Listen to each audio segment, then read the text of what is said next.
तैयारा काबुल में हाईजैक। यूक्रेनी नायब वजीर खारजा कहते हैं तैयारा इतवार को अगवा किया गया, रुख ईरान की जानिब मोड़ा गया। तैयारे में मुख्तलिफ ममालिक के शहरी मौजूद हैं। इनखला के लिए काबुल पहुंचा था। तर्जुमान तालिबान ज़बीउल्लाह मुजाहिद कहते हैं पंजशीर में बहुत कम लोग जंग चाहते हैं। वादी के बासर अफराद पैगाम भिजवा रहे हैं कि वो लोग लड़ने पर आमादा नहीं। सीवीयू पर फंसे जहाज को निकालने का ऑपरेशन मुश्किलात का शिकार। 1000 मीटर तक खींचने के बाद क्रेन का रस्सा ही टूट गया। जहाज साहिल की जानिब आने लगा।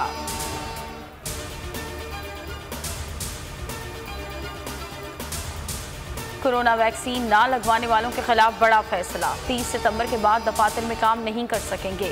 हवाई सफर के लिए भी 30 सितंबर से कबल दोनों डोजेज लाजमी करार। 15 अक्टूबर के बाद पब्लिक ट्रांसपोर्ट और मोटरवेज पर सफर बंद। होटल और गेस्ट हाउसेज पर भी पाबंदी।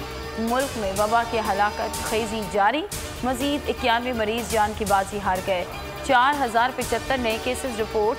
शरह 6.79% रही। कराची में 12 अमवात, शरह 10.6% रिकॉर्ड।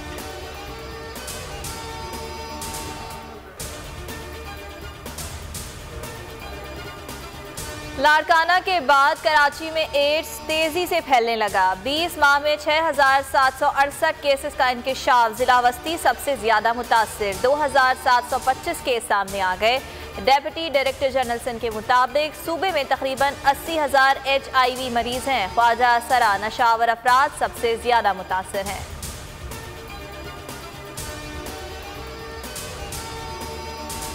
वज़ीर आज़म के मामले खुसूसी डॉक्टर वक़ार मसूद मुस्ताफ़ी। वज़ीर ख़जाना शौकत तरीन से इख्तलाफात चल रहे थे।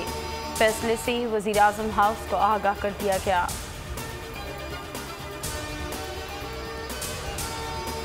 सिंध हुकूमत बल्दियाती इंतखाबात के हक में है। 120 रोज में बल्दियाती इलेक्शन करवाने की खबरें बेबुनियाद हैं। इलेक्शन कमीशन ने 4 माह में इंतखाबात करवाने का नहीं कहा।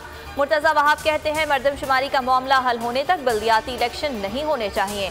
इंतखाबात आइन और कानून के मुताबिक होने चाहिए।